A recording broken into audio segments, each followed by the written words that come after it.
Hey, good evening. This is Jackson here, and I feel like I'm on a radio station. And we are going to call the meeting to order at 6 o'clock, and I would like you to join us and say the pledge.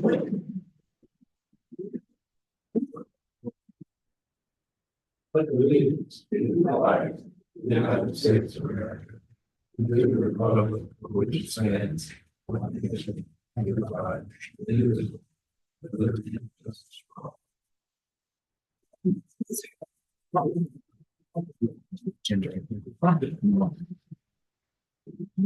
see that all our members are here tonight, and so we established a quorum for the evening. First order for me is comments from the president or for the record. And I have just a couple. The first one I have is I just want to say thank you to the members and also to the board for choosing to nominate me when I was not at the meeting. And my apologies for that. I've had 27 kids in a grief and loss camp and no volunteers, and so I needed to be there. So I apologize about that, but it is my privilege to serve you. And I would also let you know right now that I will mess up at some point in time, so feel free to laugh. But I'll do my best to serve you in all that I can do. And these meetings are really for you as well as for the board to deliberate and decide what we're going to do to help serve the community.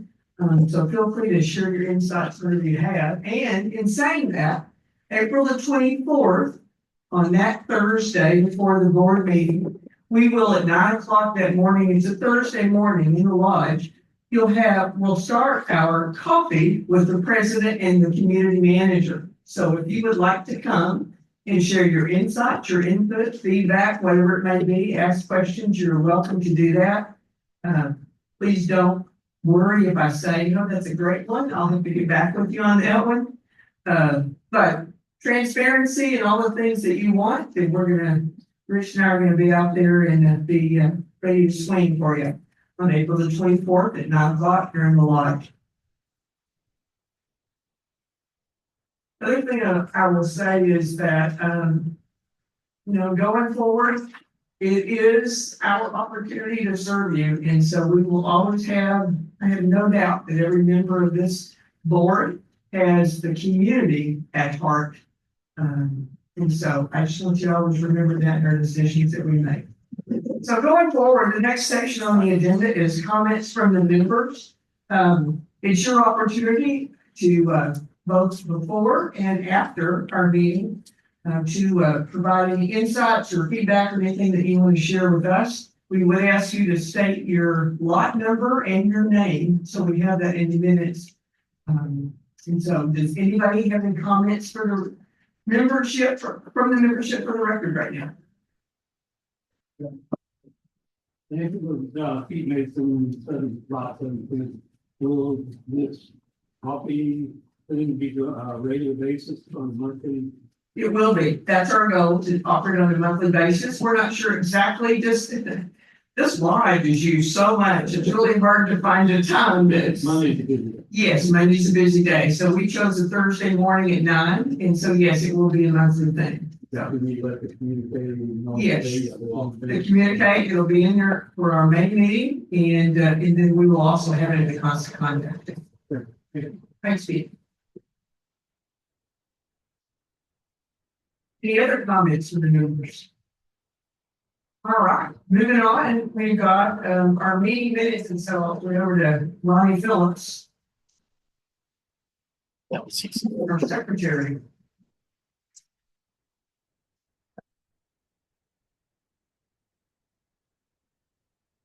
You have a copy of the minutes from the previous meeting, actually, former secretary did the minutes for the meeting. And Don't blame them. there were no mistakes that I noted. And we'll talk about those before the organizational meeting. If anyone have any amendments, corrections, or suggestions from them of the last meeting. So I'll take a motion on those to approve them. Dylan. A second? Sean, seconds. Any other comments? All right, All those in favor of approving the minutes from February 24th, 25, raise your hand. No, okay, the ones that are here, let's see, 1, 2, 3, 4, 5, 6, I got 6. No, 5. I'm not treasurer, so 5, 1, 6. Any opposed? 5 and 0. All right. The next item would be the minutes for the organizational meeting where all of us are talking right now, kind of stuff with something. And other than that, does anybody have any corrections, comments, or items that they wish to be placed in the minutes? I'll make a motion to approve minutes from the organization. Fine. No other comments? Then all those in favor, you can raise your hand. And all those opposed, raise your hand. Might have one change. Yeah, I'm working. So we want to. To be assistant. This is your treasurer. I didn't make the next. One of the things. Well, that was the final. You picked that right over. I did hear that, the motion was approved.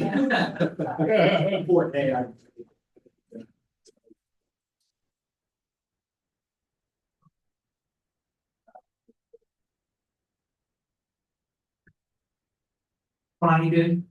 Ronnie did. He made a motion that he said. Okay. All right. So we just made some amendments to the minutes. So that we open and amended if there were some mistakes. Okay, and all those approved the amended minutes for March 8th? Say aye or raise your hand. Okay, all right. Okay, and so we have 7-0 of them. Okay, so in the first 7 minutes, people have disclaimed that they don't want to be in the office that they are in. They can say already, so be fine. And I'm good at it, I just didn't even think I'm not making myself. how come they're not laughing out there? Do you notice that? Because we can't hear it. Oh, you can hear. Okay. All right. Let's see. We're going to go to our financial update, which is Dan Bessie, our new treasurer. At least one person's happy about that. That's so, thank you. I'll go through the treasury report. It's fairly similar to what you've seen. But at any time anyone on the board, if you have questions, you want to go deeper, happy to kind of take that and see if I can answer it right now, or if not, I'll get it right. So just at the highest level, the bottom line revenue, it's a little bit off, a little bit lower. Some of that was to do with the lodge, really food and beverage and liquor sales. With some of these earlier in February that drove a little bit lower volume to the lodge. The good news is that we saw in first months of 2025 that we had significant under in expenses. A lot of that has to do with salary. We'll see that on the next slide. So that through the first 2 months are in pretty good shape on that basis. 80,000 to good at the high level.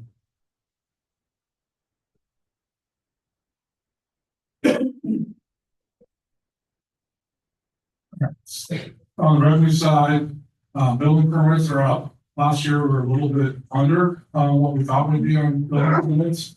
This year is up. Not really sure exactly what's causing it. I thought with the interest rate still being relatively high and other things going on, we may not be, but it's great. People are investing in Kiowa and a little bit extra revenue into people's pocket. Interest income is a little bit higher. And you see that we're a little bit lower on the revenue side from communique, but the big piece is really around food and beverage. A lot of that has to do, just that slower from we had some bad weather But as you guys remember, in this budget, we have a new convention around the lodge. It was budgeted to break even for years past. It was budgeted so that it would break even. We'd have to supplement the money to lodge to make it, run effectively. So we can talk more about that in the future meeting, but, seeing a $30,000 loss in the lodge is not unexpected given the new budget convention.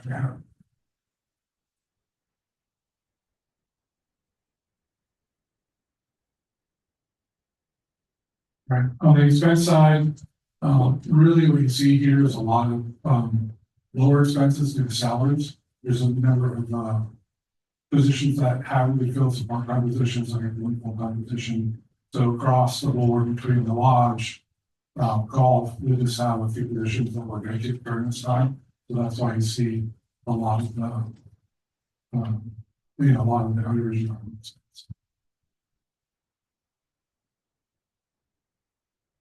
And regarding the different reserve balances, right now, ours is at 2.2 million. I know within our schedule, there's a lot of spending that is going to come up this year. A lot more money is going to be spent, just part of the schedule this year compared to years past. So we'll see that 2.2 million get a little bit lower. Which obviously ARC is during the ARC being on the Ways and Means committee for a while. So that one makes it even harder to understand how we're going to be successful with ARC going forward as we start to have some bigger ticket items. Cars, straightforward, LMRF, relatively right on the line, straightforward. You'll hear from Cecil a little bit on the plan on the lake later today. So CDRF, we still had $175,000 there that, to be spent in the future day. The vacancy is about the same. Great deal of interest income, through 2 months, we had about $87,000 in interest income. If you go back 3 years, I think we got less than $18,000 for a year. So you get $87,000, $36,000 in 2 months. It's great. Obviously, the interest rates have a play to it, but some of the things that were changing around how we invest money is made a big difference. And lastly, we're pretty much on track with the initiation fee. Obviously, that's seasonal as properties get bought and sold. So $30,000 in the first couple months. So where's our money? You can see where we are. We still have some Part 3 money in that middle reserve bucket. It's like $400,000 or $500,000 left there between the maintenance money and the other money. So that's will be spent over due course. Total balance of about $6.5 million, a little under $6.5 million. So we're pretty good shape. The initiation fee money goes in there. And just to remind folks, we collect the initiation fee money during the year, and during the budget process, we decide how we're going to spend it. So it accrues in a bank account during 2025 and we'll spend it in 2026. This is a listing of where we're invested. Today, it's in the middle of some changeover. You can see that a lot of this is short term. See 4-week CDs, most of these matured a week or two ago. So we're kind of getting this restructured. Part of it is that we're getting new accounts for each of the different funds. So I believe Crystal is kind of keeping it short term so we can reallocate the money to the different funds. And the guidance has been from Ways and Means to try to be a little bit longer term so we can get a little bit more interest. And I'll stop there for a second. So any questions from anyone on the board regarding any of this information? So what I decided to do, and I'd love to get your feedback or anyone's feedback, is go a little bit deeper on like one topic a month and just share a little bit about things that pertain to our budget, to our financial health. So what I added on this month was a little bit just backward view about inflation. Frankly, inflation is moderate to large degree. It hasn't gone away as a lot of people hoped. And it may not go away in the near future. A lot of things going on in Washington. But if you look at the slide, the red line is CPI for Dallas-Fort Worth. This starts in July of 21 to July 24, and you can see that, inflation in this area peaked over 9% during that time. The dotted blue line is if you take inflation, you take out food and energy, which tend to be much more volatile than the rest of the categories within the inflation indices. But then we see that lighter red line is going across straight at 3%. That's how much cap we can increase going into R. So when you start seeing some of the challenges that we've had, inflation's go up 9%, the most we can add to R year over year is 3%. That creates a pretty big gap. And as Rich and others, Scott can, attest that inflation for a number of things that we count on, like trucks, tractors, whatever, property insurance, we will have a lot more than 9%. So this is really just something to keep in mind when you talk about these things. There's no way we could go backward and catch up. So we're in a position that we need to be continuing to think about how do we address this going forward. And this is just some more current view at the beginning of the year. Thankfully, inflation is moderated, but all indicators is it's probably going to tick up a little bit over the next year. What we find it helpful, if it is great, please let me know. If it's not helpful, please let me know. But also give suggestions around other topics on that and then you give them one back. So, if there's no more questions. Thank you very much.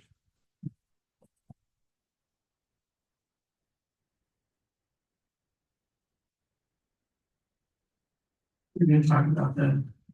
So move on to the next, yes. So, the golf course reserve, the new golf course reserve fund was approved in the committee vote, which is tremendous. So again, the concept around this is to provide greater transparency to the community around how much money we have that we can dedicate to making changes or improvements or refurbishments into the golf course. So we're going to pull the money out of ARF that's kind of golf related, put it to the separate fund, so everyone can see we have this much liabilities towards golf, this much in assets associated with the liabilities, and there's a big gap. So we want to be able to show it in a different way. We'll be challenged to think about how we do that in communicating and constant contact, so everyone can see we're headed towards a situation where that fund will complete at some point. How do we kind of deal with it? So so that passed. The one thing that was not in there was the effective date. So the recommendation from the latest meetings of the special bridge is that it was to be effective. So I don't think we need to vote or anything on that. I just think we need to move forward. I'll give you comments.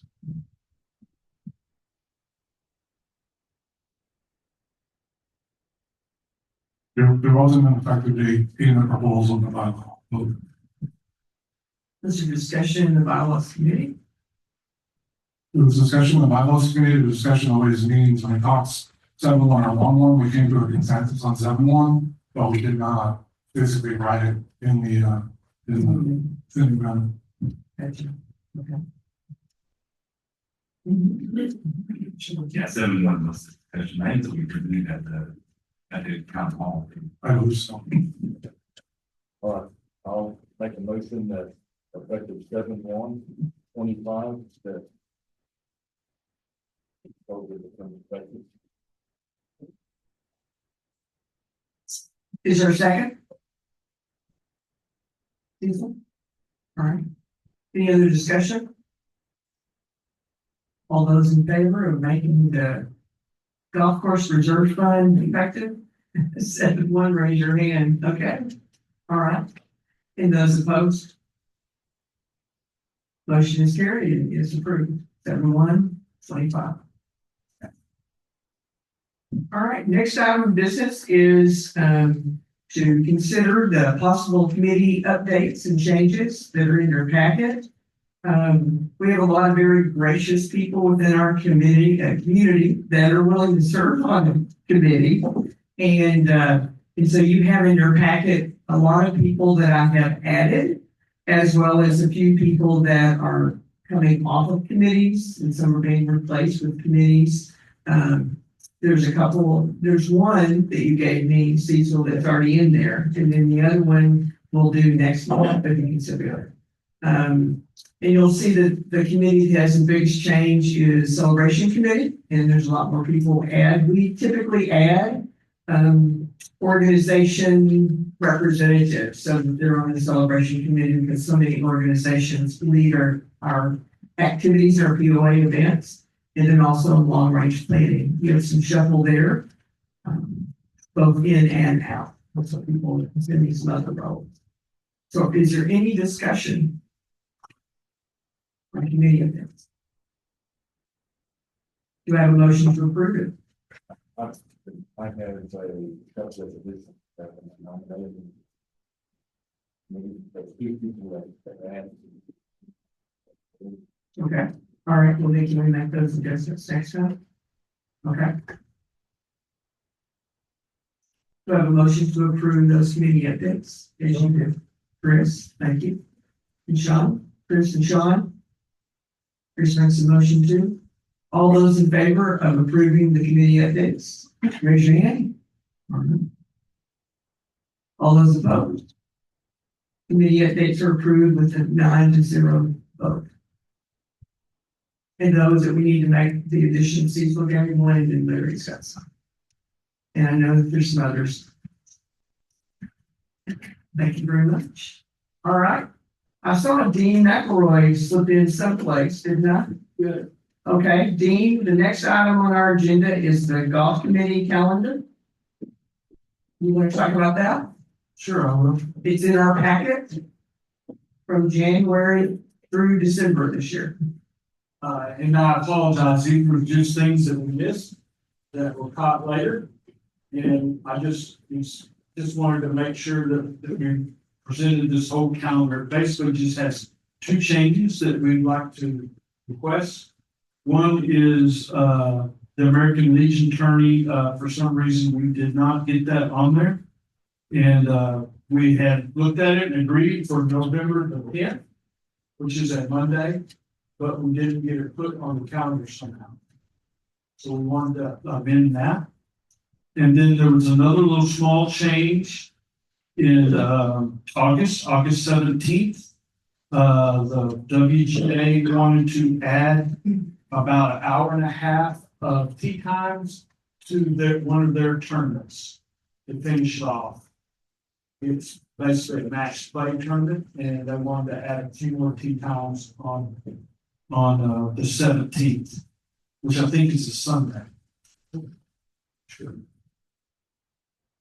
Those are the two changes, and you have the entire calendar, and that's what we're golf committee is representing. Okay, thank you, Dean. I have a comment or two. Okay, Just a question, Dean. I've been to every golf committee meeting, obviously. Are all these events, play days, well attended? Yes, the play dates as far as the women's, All the above, WGA, MGA, American Legion, ICDFD. I just had someone approach me and I started putting this in the spreadsheet of the available days. I don't have this ready to present. I wasn't ready, but since you were going to talk about this, I just wanted to bring it up. 49% of available days to play golf have some event or play day, open, et cetera, on them. And I just wanted to see if all these things are relevant. It's not the right term, but relevant. They're well attended. People are playing. People are paying money. Everyone's happy about them. well, yes, they're very well attended, especially the one, the American Legion, which fills up every year. We're not trying to beat up these two events specifically, just generally. I get what you're saying, but it's very difficult to make count. It is very full. And everyone, from people that are just here on weekends, to people here, it's push and pull. Change one, it affects somebody else. So yeah, you're right. Our golf course is very busy. We don't have any room for any more charity tournaments. We turn them down monthly. Yeah, we're full. Completely agree. Yeah, I just wanted to understand if all these things are well attended. Sounds like y'all done y'all's due diligence, so I'm not gonna question too much. But just curious, because people have asked me, well, I can't get a tea time and there's all these events going on, et cetera, et cetera. So I said, I can ask the questions. I'm not a big time golfer, so I don't know all the events and whether attended or not. So just want to ask. Any other discussion? I've had a question. When is member? I don't see it on. No, that is. Member for MGA. MGA. Next. June. Yeah, it's in June. June 21st, that week. I see it. I just overlooked it. Thank you. I didn't know this was gonna be a test.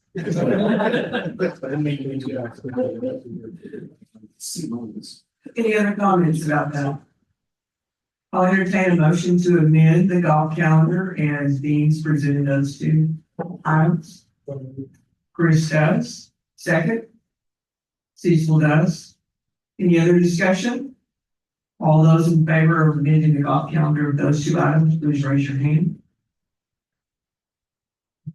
Any opposed? I don't think so. So it's 9-0. Thanks, Dean. All right, moving on. It's the par 3 golf. Jeff Pecker back there. Okay. And hello, everybody. Jeff Becker, lot 1646. I think I have a couple of things for you. Yeah, we have in our packet a future pavilion donor recognition. Correct. So what you're looking at there is, what we're discussing right now is just the pathway, the donor recognition pathway that comes in, not the building itself. Maybe that's in the future. But yeah, we need to, we want to propose that this be the layout for the donor recognition plaza for all the bricks and the entryway going in. It'll be pretty much as you're seeing it right there, the red brick on the sides in the middle will be the logo, the new feather logo that we have. It's set for possible expansion in the future, to the left, to the right, possibly go forward a little bit.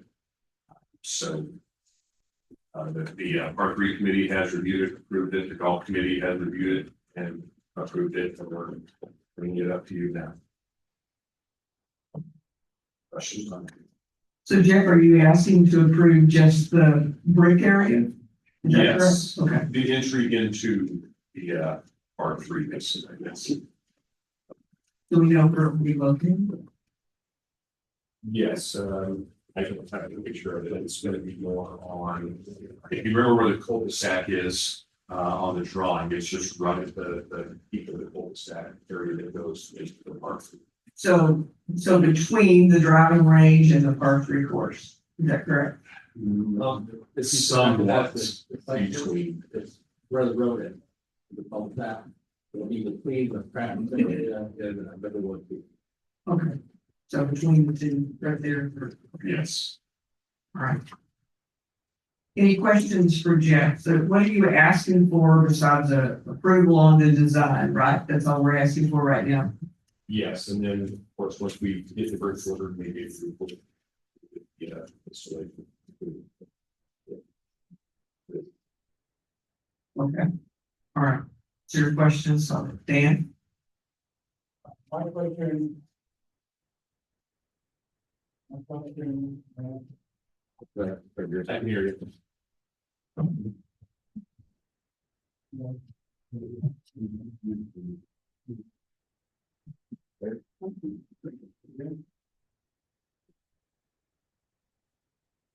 My question, is around this design, right? We don't have a pavilion in the plan or in the works today, I should say. So I know with the golf group and the park group, you've looked at this. And is this design, would it be exactly the same if there was not a pavilion or not a pavilion in the foreseeable future? I don't have this sitting there, for a period of time and people go, oh, this looks a little weird. Yeah, out of place. So I'm personally in favor of a pavilion, but it's just, since there's, nothing in the works right now, it's probably gonna be standalone for a period of time. That's why I'm asking. Yeah, so What the plan is right now is where you're seeing the building, for a period of time, we're gonna have a temporary structure there, like a tent or something like that. People get a shade structure for when they're done, like golf, et cetera. Of course, right now, we don't have the finances to build out a complete pavilion, so. What we want to do is put up a temporary shade structure to start seeing how people interact with the course, how long they stay, how big of an area we need, what type of facility we need for going forward. And that would be built right where you're seeing that. So yeah, temporary structure and then full enclosed structure in the future. Okay, great. And this picture of the pavilion is just purely just replacement, correct? Wouldn't that be nice to have? Yeah, exactly. So what I was saying. That's yes, we're gonna be starting to work on something, you know, beyond the temporary structure soon. All right, wonderful, thank you.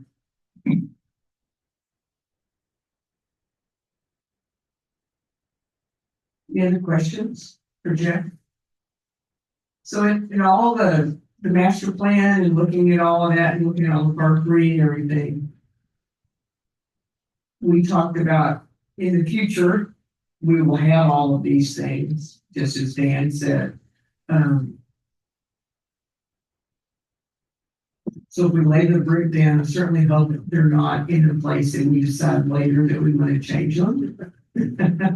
That is correct. We've got, Jim Fox has put together some great, renditions that you see right here. So we have it very well planned, you know, of where the future pavilion would go, where possibly grass area for, so-called beer garden, cornhole area for outdoor seating and everything. So yeah, it's very well laid out and this sets up perfectly what we want to do in the future.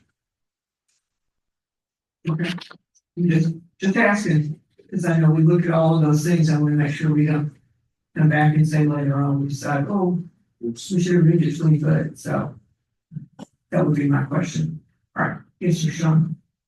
Jeff, I just wondered, is there like a real sense of urgency for doing morale purposes or anything like that to get this done now, as opposed to maybe to having something in the works? Right, so the main thing right now is we get the layout set there, we can get the bricks on board. We have to get those on order, so one of the things is the color of the brick. You know, there's all sorts of different colors, so we like to go with, I think it's called an Admiral Red.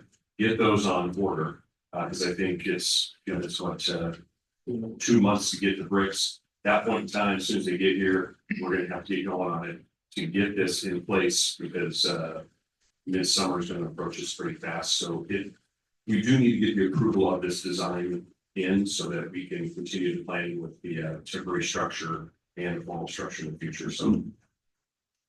I think we probably need to have this approval today if we possibly could.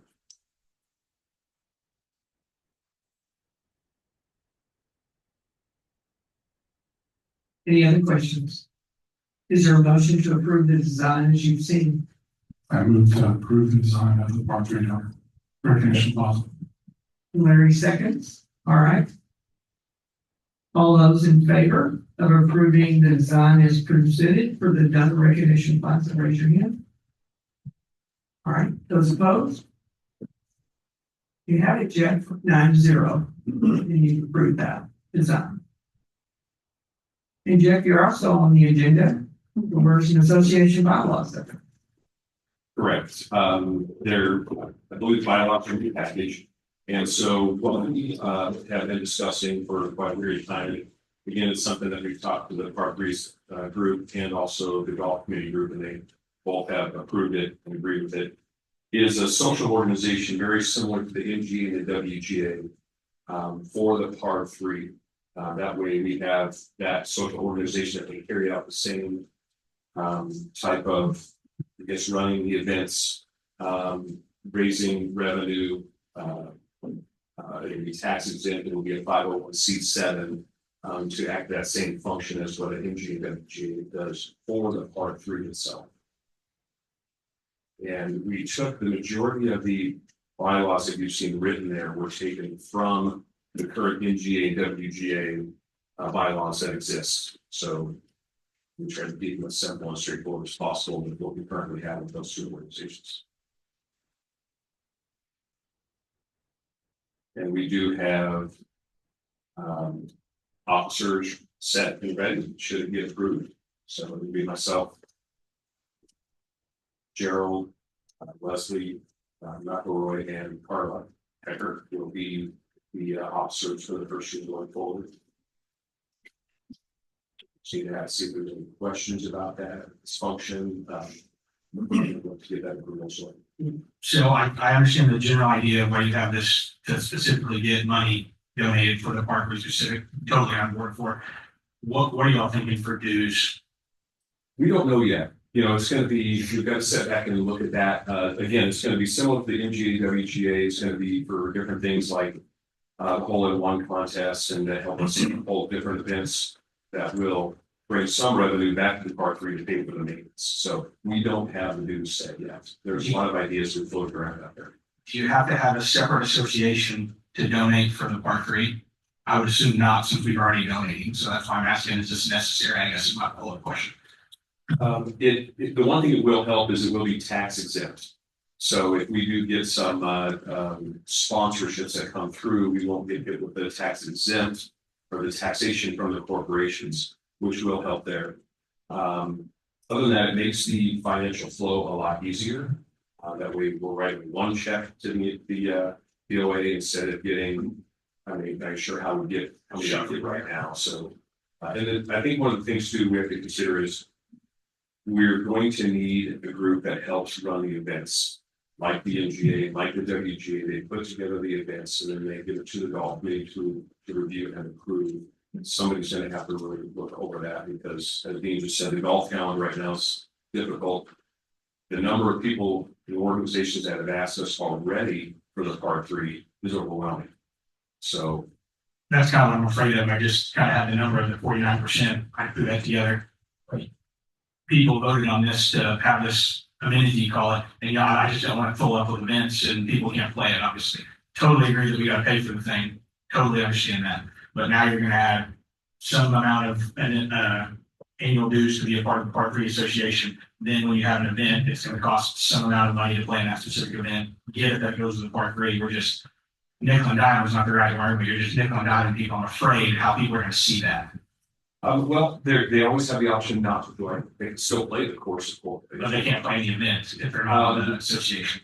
You know, that's something we would have to look at. But I think on the NPAWP, you have to be a member. I agree. That's So what I we was. would probably have, yes, we probably have something similar to that. Yeah, because you're gonna have to, for this, you would have to have an MGA member, probably should have a handicap so they can play in your event too. You'll have to be an MGA member, you'll have to be a LKP3 annual member, and then you'll have to pay for that specific event. I'm on board for paying for a function or an event. This just seems like a layer of some amount of dues. I don't know if everyone's gonna love paying. And then the follow-up is you have people that donated money for the construction and you had donated the maintenance. Do they get their dues waived? Or do they just, you expect them to pay another $100 a year or what? A lot of questions, sorry. No, I get it. We don't know that exactly as far as if we're going to make their monthly contribution part of the dues or not. These are things we have to discuss. We need to put all that together. But you know, one thing we have is we have a great community out here that has donated upwards of $2 million to build this and to maintain it. And so it's a desired item to have. Totally agree. I just don't want to limit the people that can't afford it. I can afford it likely. I don't even know what the dues are, so I don't know if I can afford it or not. But anyways, I'm just trying to, people have asked me about it, just. Right. So the MGA dues are $50 a year.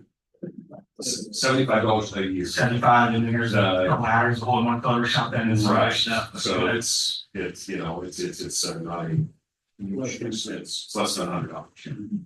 And we are going to look at some different options of what we could possibly do with that to enhance you know a family setting.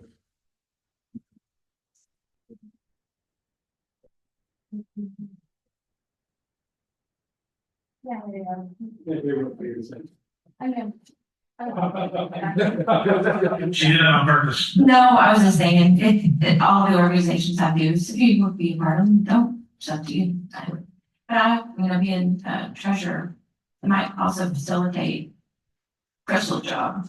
You know, some of the things y'all do, you have your own bank account, got me to handle a lot of things and not have to run it through the POA and sign checks. There's a lot of work that goes on in there, and it goes out signing checks. So, sorry, are you finished? Today, when call it First State Bank, Bill's brought it up many a times, so I'll just, when they donated their 100 grand and we only actually received 76 after taxes. If we had this 501c7 finished, would the full 100 grand go? Yeah, we would have to extend it out of the part three. I think once we return. Is that correct? Yeah. Yeah. Can we backdate the 501c7? Well, it was 200,000 that they gave, by the way. But that was, one was for the driver name, so I was just talking specific to part three. Correct, yeah, that's probably 40 grand that we lost. Yes. in Taxes, so I, just another question.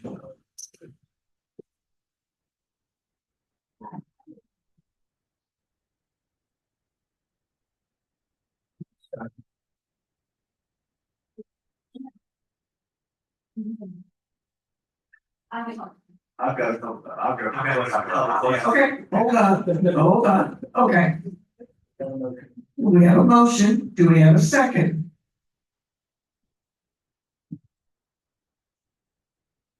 So, in all honesty, I need a motion and a second to even discuss this. So, you guys have already like jumped in, so, that's okay. So, do I have a second to discuss it? So I'll second the motion, all right? So the motion's on the floor, you can discuss it now. Ronnie had a question, then Cecil, and then somebody else. My concern is that the part three was presented to the community as being a way that those people who don't want to play 18 holes play golf. It would increase the participation, take a lot of pressure off of the main golf course. And my concern is that we have so many events and so much going on all the time, not only with the tournaments and the old men's group and the WTA and MTA and the ones that play on Thursday, Tuesday, when the sun's out. And the Galsburg children that are out there all the time.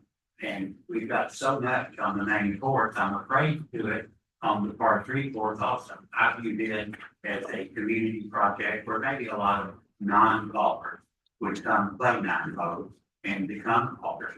And I think we're getting overloaded on the main course, and I think we're heading with the association to do the same thing. Parker. Cecil? my question didn't have the viability, it has it to, Article 7, the Board of Directors, verbiage, elected by who? I'm assuming it's the membership, but it doesn't state that in your comment, in your article. In the very first. Yes. We had to get officers the first time, so that was, maybe we were, part of the free donation meeting and like the officials within that group to get us started. Sure, understand that. We have to have a first meeting to be able to do that and take that, be able to take that thing. Yeah, and then the second step, just as an FYI, part of those like Anglers and Conservation Club, we revised our election guidelines, and what we did is we put in an election committee, and that committee then went through and went to the membership for, for its viable candidates for nomination prior to even having that meeting. So yeah, you were in advance of that several months trying to broaden your search for candidates down the road. Any other? I see your hands. Any other board members have a question? Yeah, I would, and if this is too soon, let me know, but conceptually, would this board of directors for the part three to mitigate some of the concerns here agree to some sort of limit to organize events? So, people talk about almost half of them key times now for the big course are event related. Would you consider something? Because I also agree that this would be a great way for the community to go out with grandkids or kids, whatever. My wife doesn't play golf. She's already excited about going playing. To say less than 45% of the tee times or less than 10% of the tee times would be towards these events. I know that limits the amount of fundraising, right, which is tough, but it's not something to communicate today, but is that something that going forward, you guys would be willing to think about and then publicize that? We're not, not 75% of the time and quantity for our funders and activities. Yeah, looking, that's what we have to, all. And we have to acknowledge is, part of those tournaments up there are fundraisers. We have to continue to generate money to pay for the maintenance on this. Now, how many we have to have, we have to set really public that out. We're not going to have it for the first year of 2025, which year there are no permits up there whatsoever. As of yet. So we want to see how much it's laid in place and so we can look at it and handle it for 2026.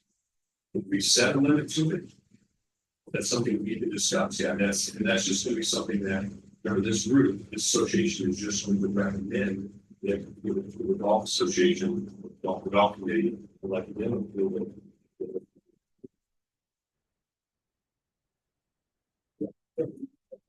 Yeah, if you want to have control of what's going on, you need to shape. That's how to do things with the EPA doesn't. That's turned into the golf committee. Golf committee shows you approve the calendar. You don't want 5 tournaments a year to make it too many to change the calendar. That puts it here. It's just turn it loose. That might be more difficult to control. To me, there has to be an association so that it kind of fits in with how we do things here, like how we kids are, by the way, all the men's tournaments are done by lottery, and most times people are put on the lake.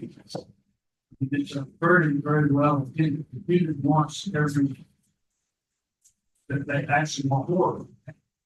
So I understand what you're saying, but it's not like no one wants it, no one participates. There's 500 members in each day. Is the MGA a 501c7? I don't know.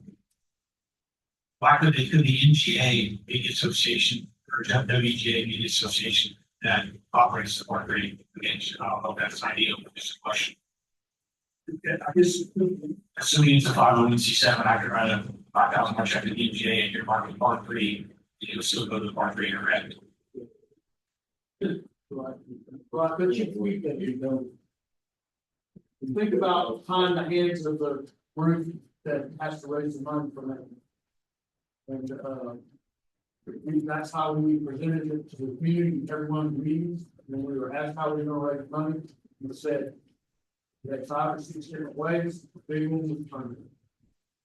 They were all told this is not something we're springing on anybody, it's told from day one at every meeting. Yeah, and I'm agreeing that tournament should happen up there to some degree, but my question is, do we need another association to manage a group of tournaments? Could the NGA, again, I'm just throwing an example out here, I hadn't thought about it, but could the NGA or WGA host a park rate tournament? I don't see anybody in those, here we go, Jim Allen. I'm sure Jim doesn't want that, with that many more tournaments. Well, hold on. So Dean's throwing it to Jim. Jim, you have an opinion? We know you do. Well, I'll share that the reason you got a report is because how many guys weren't there before. So many guys weren't here before, but the reason I understood the board wanted so they could take donations and give them back to the POA more easily and manage that money on the side. That's a proper, they can do that. They're an organization. I don't think they need your approval for anything. The MGA wasn't approved by this board any time in the past. The Anglers Club is not approved by this board. But those organizations exist out here and bring in money and do things with them and can donate them to the POA if they want. Now, as far as the tournaments, yeah, MGA doesn't want to deal with any more of those. Quite frankly, that again, the organization can form and create all the tournaments they want. They gotta go to the golf committee to get them approved. So I don't think that organization can be whatever they want, in my opinion, and they don't need your approval. And just look at your rules. The only thing you guys can do is create committees. And if you want to create a new committee, Margaret, you can do that. But That's my opinion. Does that make sense? So I will say that organizations do come to the board to be approved as an official organization for the lodge. That's true, but they still do come to be an official organization of the board, right? Of the lodge, but it's so they can. So they can get rid of that. Yes, yes, There's no other purpose that we have. right. They still do. There should be.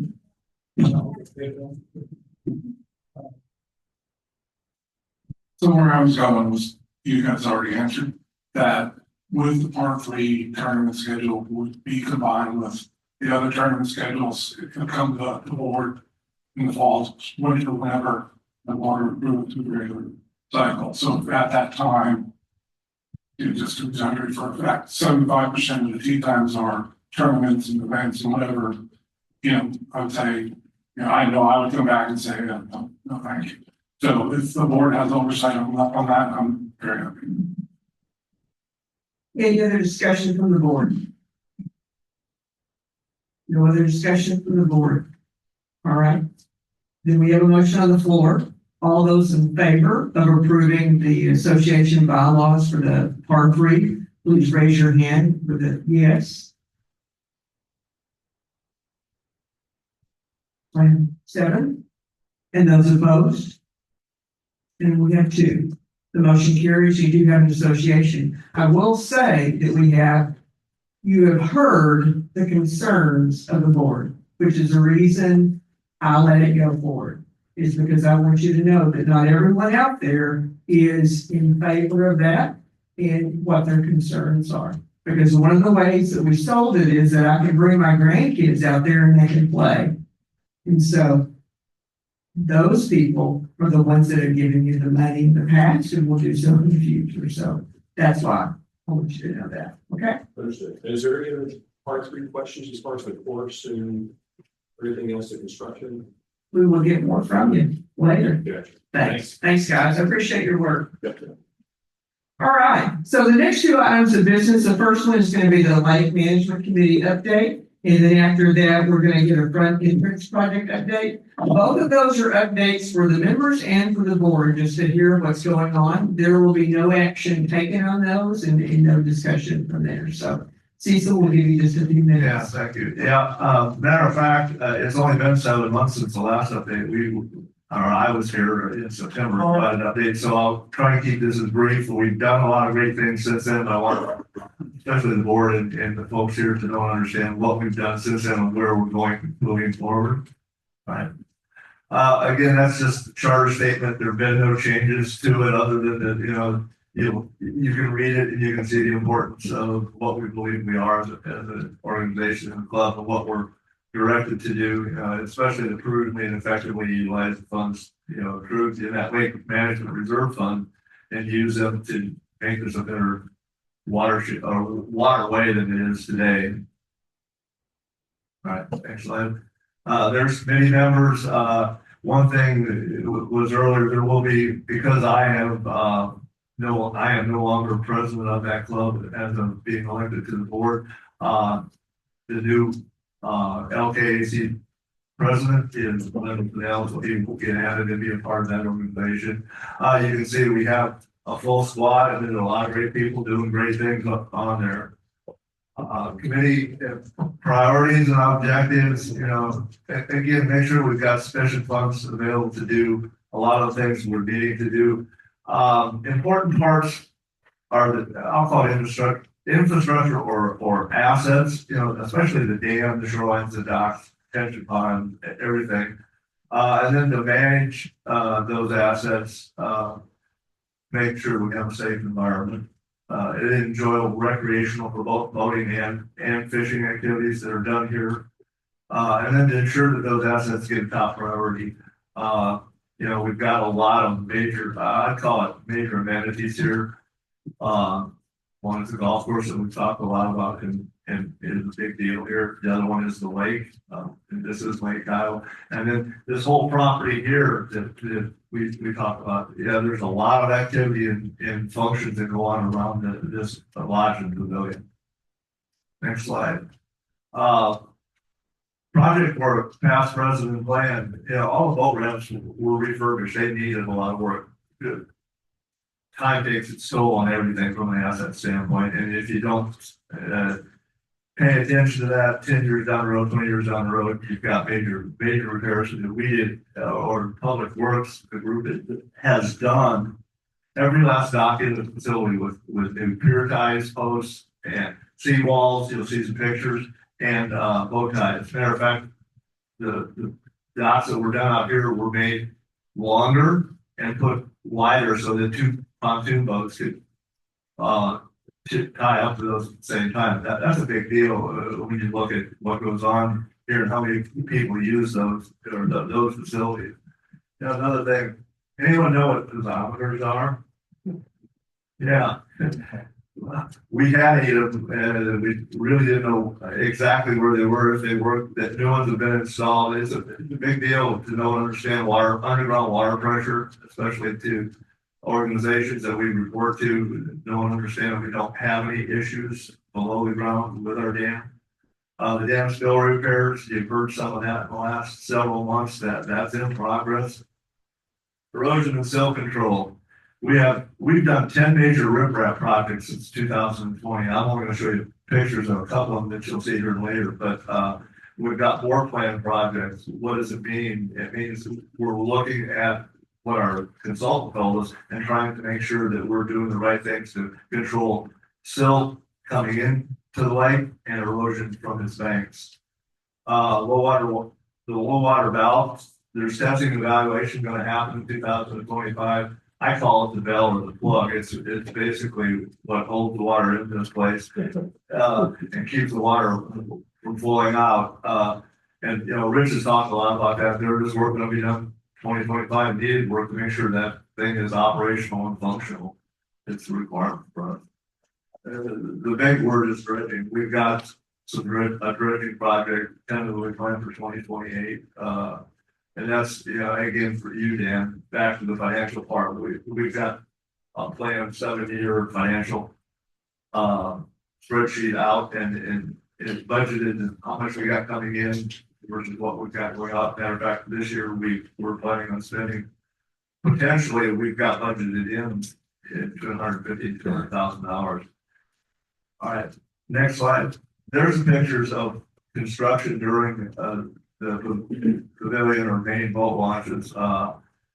Next slide. There were 10 of them done, and they're a whole lot nicer now than when they were. Even the seawall was reconstructed. There's piezometers. If you're walking down the walking trail or along that levee by the dam, you'll see those yellow posts. Those piezometers are underground, and that's where they are. We have a contractor, consulting firm who does monthly measurements for us and records those. Erosion control. This was a project done in 2020. See that moon shape on the left-hand picture? See that moon shaped bank? That was from erosion that had happened over time. See that picture on the right? That was from just a month or so ago. So the work that was done, and basically for riprap, a lot of it is you won't notice after a period of time it's underground, and it's ensuring that bank will not wash away. There's one that's current, just happening right now. 2 places. Well, this one is up by number 8 green on the east side of the lake, up at the north end. It doesn't even look like that now today. If you go over there when they got gotten them both totally complete, on top of that riprap was dirt and then sod. You get another month down the road, you don't even know that there was, other than the wall that's there. When we have major storm events, you wouldn't believe the amount of water flow that comes along. I bet you can see exactly that distance between the wall and where it was washed out. That was, I don't know over what period of time, but it would continue to get worse if we didn't do something. Safety initiatives that we've done, new additional buoys purchased and deployed throughout the lake, golf cart bridges. You'll see a picture here shortly. Safety identification lights installed on all 3 of the golf cart bridges. For those folks that are out later at night navigating the lake, you can see them. Jet ski, there was a jet ski approved to purchase that came through this group. And security and staffing increased headcount for increased lake patrol coming up in, but it's not too far away or busy boating season. There's a picture of the bridge. I took it at night. You can see how lit up it is. It's got the lights on the, I'll call it the main drive above and the green lights and then the red lights on all the piers and posts. So if somebody's navigating through there, they won't run into the bridge. All right. Another important part of what we've been trying to do is communication and transparency. Transparency has been talked a lot about in this community and by this board. We've expanded the LMC page. I'll show you pictures of that. We've added community quarterly articles that get done. We've done now a constant contact, what we call a monthly reminder of key topics. The last one that I did was about registration for votes. Something as simple as a reminder, oh folks, you gotta make sure your vote's registered out here with 2025 sticker on. So we're doing that community POA survey, and I'll show you. There's a slide on that coming up. It was done in February 2025, and there were a couple of questions that related to certain topics. And if you go to the next slide, please. There's where our website is starting to look like we've built some things. We've modeled it after some other sites, and you'll see that we've got documents where we load all of our documents from our community quarterly updates. Also on there are those monthly reminders, so people just come in and communicate or on, when they come out, they can see them. And then on the right hand side, project work, last one of there's a link to our riprap projects, and down below you'll see a gallery. There are pictures loaded in there of before, during, and after, so people can go get an idea or a sense of what we've done over the last, as you can see, since 2021. Keep that ongoing. Okay, next slide. There's the communication for the community survey in February, question 9, and you can see it. I won't read all of it. You can see that it talks about erosion control and the depth of the lake and the major concerns for Lake Kiowa and the future of the lake. So this went out to the membership, asking, would you be in favor of limiting the engine type and the horsepower of the lakes and or types of boats that can be used in this lake? As you can see, the green is the yes, the purple is the no. It was pretty obvious what our folks out here are telling us. Okay. Next slide. So challenges, again, the whole thing about transparency, trying to make sure that we are out in front of things with all of our folks here in the community, that they're aware of it. There's a number of places they can find it. Communicate, our website, personally talking to us one-to-one. Again, we also list, and I'm going to skip some 2% of inflation. We're at 5% max. Costs have gone up. Dan showed where the index has been over the last few years, and pretty much almost lose ground to even at 5% compared to where inflation has been. Large periodic project dredging is a big one. I would tell everybody here on board I've had a meeting with a bright young person that is very innovative, and we could go places that I didn't even think were possible in regards to silt and removal of silt and how to manage silt. So the board will be looking at that over the next several months, and I'll come forward with some of that information. But it's up here. It's pretty exciting stuff. So, but when you look at what it costs to dredge this lake would be, the FYI, I've told folks before, but Bottom Lake down in Dallas, that became unusable. It's a pond compared to us, and it was in the range of $21 to $24 million. The city of Dallas had to absorb to make that a recreational lake for its folks again. All right, back up to critical controls. I don't say no. I shouldn't say no policies. Policy need to be looked at and improved in regards to where we go. So one of the things that we've got on our work plan for this next year is that topic there, and there's a lot of work to be done. I'll just say it that way, and we're looking to, again, do the right things, and we'll try and figure what the right things are for this lake. So, that's where I'll go with that. Next slide. Question. Concern. Seems a lot. I think the lake management committee, our legal lake management committee is a model around pushing out information through, Bradenton Cave, Compact, all these other places who are more active on the website than almost any other committee. So, to me, when I see no dredging till 2028, I have to say, like, through the member surveys that we've done, this feedback, you seem to get the question, when that dredging might go? And so people still don't get, the plan of mitigation first, and then, being able to accrue money to be able to do dredging. So I guess my question is, what other things can we do as a board members or committees can do to help kind of get that message across? Because for whatever reason, it seems like it hasn't resonated. Well, people want results now, and I've had questions from when we did the pilots. We did the pilots, the two folks that had docks, and I wasn't part of it, they were done. And for good reason, that's where your secondary load ramps are.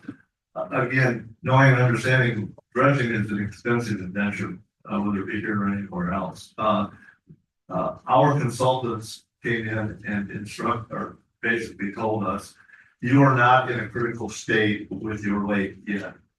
When you talk about critical state is 10 or 20, even 20 years down the road. In 50 plus years, we've had a couple of feet of silt come into this lake in certain areas, 2 feet. That's not a critical state for them, and it should be for us. Where should you do your work? Your work should be done stopping things instead of, I'll give you an example. You can dig a hole, go down to the beach and dig a hole. And if you don't stop where the water flow comes from, that hole will fill right back up again. So we could spend money dredging, trying to get people to understand, if you do the dredging, is that the cure?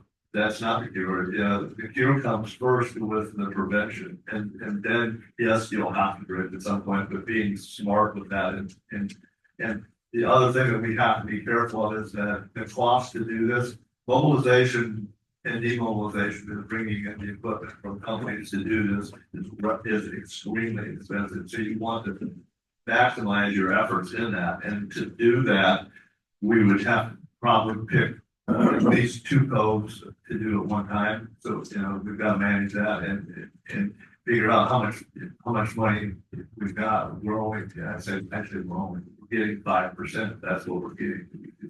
We could use more. Do we go and try to be creative with fundraising? That's something to be talked about. When we did the asset reserve study, probably 18 months ago now, they recommended, not thinking about the ones we have, that we needed to put 17% more money per year into lake management fund to try to get it to where it needs to be. So obviously, you can't wait the magic wand and get 17% more money in there per year, but that's what, when they looked at the math, that's what they were trying to say. To your point, 5%, given efficiencies, it's not going to enough. Thanks, Cecil. Any other questions from you? Okay, thank you very much. And so Jim Fox, I'm going to give us a quick update there. Be quick. So front gate project right now, 4 plans are complete. And then we can go on there, but we're working on the design details. We got a demo plan for modeling, all the demo plan, kind of how we address walls and whatnot inside the guardhouse. We've been discussing the computer network system to make certain that there's conduits and everything we need to network both the guard hut and the guardhouse on that. One exciting piece of news for us is the mechanical, electrical, and plumbing engineer, the MVP, will be here tomorrow. And along with the architect and the project manager, as soon as we lose them to It's first time on site for a long time since they've been, so hopefully that's a good sign that they'll make progress and they're going to confirm a lot of the things that are in plans right now. So, hoping that will those kind of the end of a lot of that we're planning stuff and get a whole set of plans back. One of the things Rich and I have been talking about too is that we sometimes go back and forth. We want to try to do this, we want to try to do that. And we're at a point of saying, let's just go ahead and put it in, value engineer it out at some point in time. We just want to set plans right now. So let's get what we think we want and we'll work through that. So that's kind of the direction we're trying to go with some of this. And I'll give you an example. We've talked about work shed, you know, I know there's discussion sometimes as to, you know, how effective was that really do for you. I was at measuring the counters and the stuff in there and the staff said, it's just really, it's hard. When it's raining like that, they don't want to roll the windows down. And so, you know, it's really hard to service the people without that. So now to put a canopy 14 feet in the air and get a truck through might kind of mitigate some of that. But that's one of the discussions we're having, those types of things. It's how would you structurally, even if you don't build it now, how would you build the structure so that you could incorporate that in a future if you wanted to? But again, right now we're kind of approaching that as saying, let's get it in there and let's just value engineer it out when it comes time to actually try to get a contract with this. Site plan being updated by the civil engineer. Minor things, Scott and I were just talking to you on the gate, Walker Engineering Board and the gate representatives for the gate arms and pedestal will be bad out there together to make certain that all that's going to function together. So that's another step in the process. I've asked for a schedule and a time frame. Fortunately, I'm not getting much of a response on that. We do know kind of bid process. I just found that at the last meeting, but just trying to get from them what you expected time frame, which shows us a lot of response to that. So maybe we'll get a little bit more information while we keep pressing them for a fairly small project for them to just like them to get out of their hair. So that's not all I have, but any questions that I can.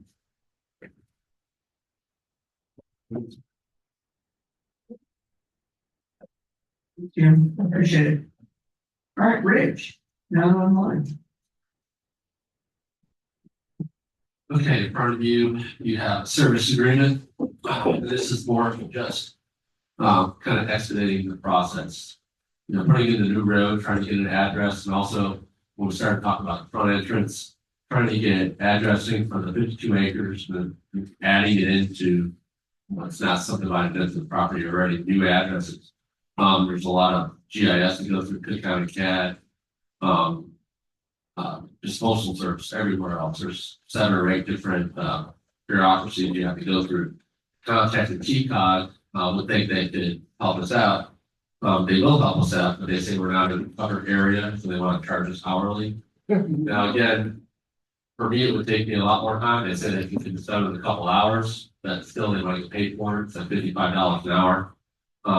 It's a service agreement, cancel it within 30 days, but try to keep it open again. You know, we'll do the 52 acres, get a couple things done. If you ever do the west gate, we'll have to use their services again. So I think it's a small sum hourly. And it just all expedite the process. It takes a load out of us.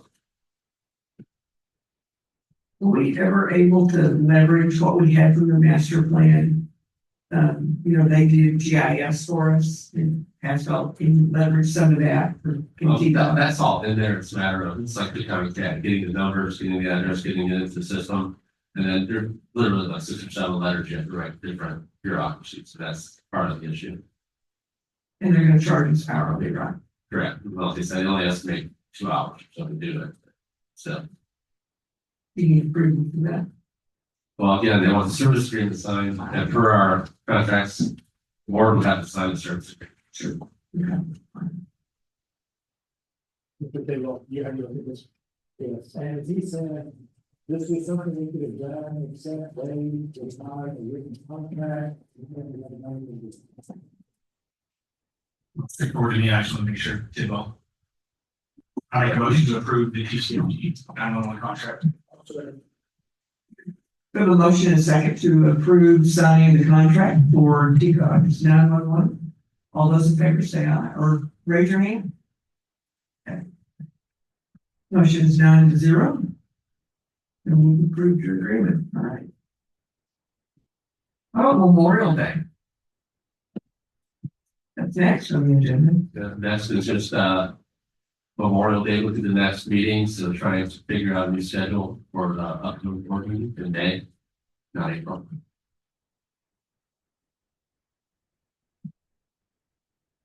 So we can do it the Monday before, which is the third Monday. I'm not sure what the date is, 19th. And I'm not sure if we have a room available on a Tuesday, if we do it on a Tuesday.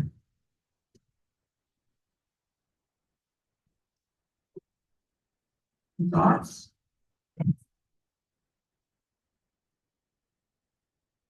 To the 19th. Is that okay for everybody? Consensus, 19th, all right? Monday the 19th of May. By consensus, you guys all consent to it, yeah? Okay, all right. Your motion? I'll move to move the May will be to the 19th. Okay. Is there a second? And seconds it. All those in favor, raise your hand. The opposed? All right. We've moved it out to May the 19th. All right. Rich, you're on. Community manager report. All right, I'll start out with funding requests. The first request I have is $13,100 not to exceed for a new bed for the F-350 dump truck. It's actually due to be replaced next year, but the bed is in serious disrepair. And the truck itself, it's a 2019, only has 25,000 miles on it. So it really doesn't need it. The truck itself is in extremely good condition, so there's no need to replace the vehicle itself next year. But would like to replace the bed. And since we had some discussions with Ways and Means, kind of split a little bit, but it's more of a repair, not a replacement per se. So we come out of car funds. And just requesting those funds to replace the bed itself. You have the estimate there, taxes are included, so I bumped up the fee to include tax. Zero trading value on the bed with 3D, give you anything? Yeah, there's What no, are we gonna it's scrap metal. Okay. Just, Is there a motion to approve it? Larry? Second, Bria seconds it. All those in favor of approving the amount not to exceed, was it 13,100? 13,100? All in favor?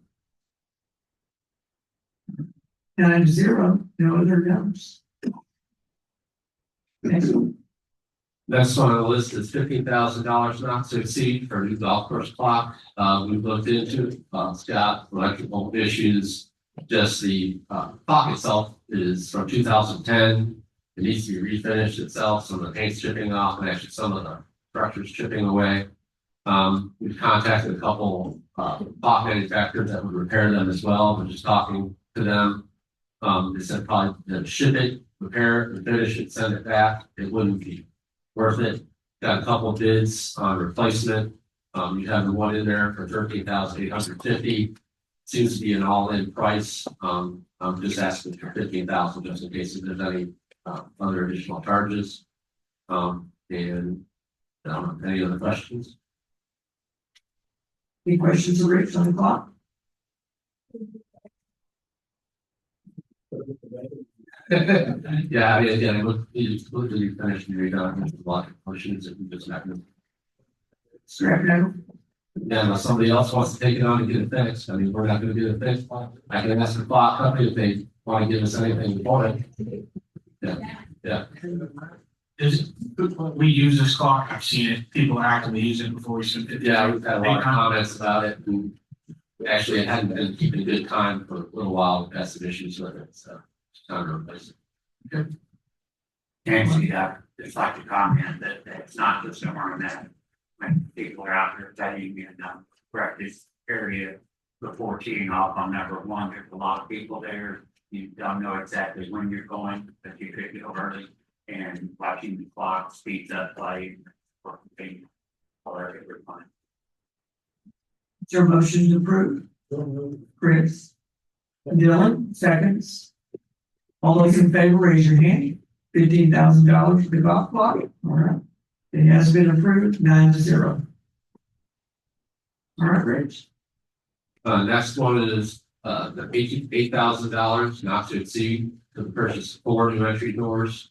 We've had some continuous issues in repairing the patio doors out here at the lodge, sticking, some of the mechanisms don't work. So, we've tried fixing it a few times, but it, continues to fail over time, so asking to replace those. In addition, I'm asking to replace the 2 doors at the pro shop. Those are quite old. We had the windows replaced, but did not have enough funds to replace the doors at the time.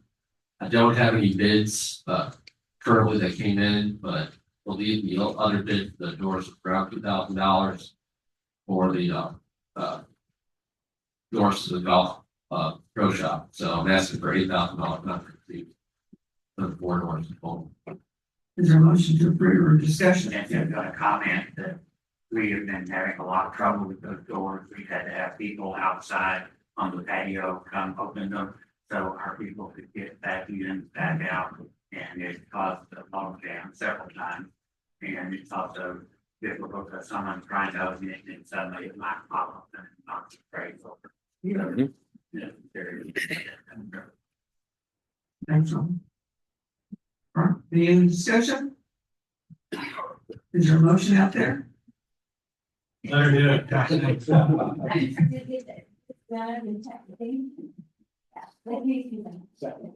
Dylan seconds, all right. You tell who sits on the patio. So all of us in favor of approving $8,000 for such new doors, raise your hand. 9-0, it is approved. You're going to spend $8,000. There you go, Rich. Thank What else? you. Ray said it's going to be the next one.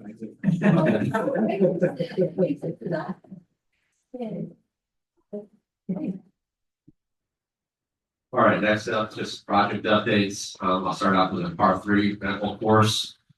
Just spoke to Paul earlier today. Looks like the sprigs, they're getting them. It should be ready by mid-May, actually, to sprig the greens. We're actually looking at sprigging the driving range as well, trying to get costs on that. Just another update in that area, the restroom construction has begun. The water line has been run, the restroom plumbing's been completed. We're also looking at signage for both the par 3 driving range and the overall area. They're going to be stone signs similar to what we have at the golf course, everything kind of following the same theme. They're all the recognition items as well as with the ball washers, tee markers, actually getting some chairs as well. So all that's progressing. Pickleball courts, we advertised the RFP that's completed, that's on a couple out. We have the due date of the 21st of April for the pickleball courts. So hopefully we can negotiate contracts before that. So if it all works out, hopefully maybe next board meeting we'll have a presentation for a contract for courts. Course updates, the pre-emergent spray has been completed on the course, still stay with all the guidelines, say the course regarding carts, 50 feet from the greens, etc. Pro shop, again, just waiting on Lauren and whoever's picking up the shades. We're all ready to purchase 40 shades for the pro shop patio. Public works update, I'll touch on some things, although there's a full update in your packet. The drain pipe repair that we did, but I didn't bring examples. I should have. The pipe repair has been completed. You go there, you see the thickness of the material. Really happy and satisfied with that. Spring cleanup, just a reminder to communicate and advertise, but still get questions every day. It's April 3rd and April 5th. Waste connections, I put that in your packet as well. They have their annual increase slightly higher than what was budgeted. It'll be about another 90 cents additional for your monthly fee. Lodge, but mentioned the doors. Ronnie and Jeremy are still working on the smoker trailer, but it looks, like it's all legitimate, it's moving forward, it's been taking forever, and we're working with the contractor on that. Security report, full reports in your packet. But you can see, 32 citations in February, 29 were for speeding, so that still continues to be an issue. The new compliance officer, issued a total of 70, warnings and citations. And in there as well, as was mentioned, in executive session, and otherwise, it's a notice to violators for speeding. So they actually get a notice, so that they're aware of what the offense was. They sign it, and some additional information in there as well. Any other comments, questions? The other for Rich? Rich, where was the part where you were gonna slow down and talks? Oh, I know, I'm sorry. You gotta go like that.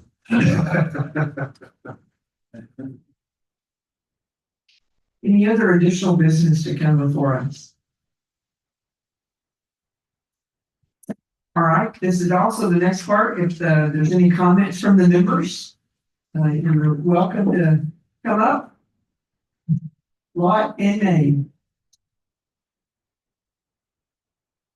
177 Jim Office. I don't know if I might have missed it in Cecil's presentation, but we're gonna clean out all three of the sill ponds. That's coming up this year, so that's our major mitigation project, so 1, 2, and 3, we're gonna clean them out, so that's big money. Thanks, Jim. Any other comments? All right, we are going to take a break now, and then we will go into an executive session. Is there a motion? We'll take that at a while to do that. So we're going to take like a 10-minute break. According to the clock that Bill always looks at back here, it's 7:25, and so we'll start at 7:35. Is that okay? All right. We're break.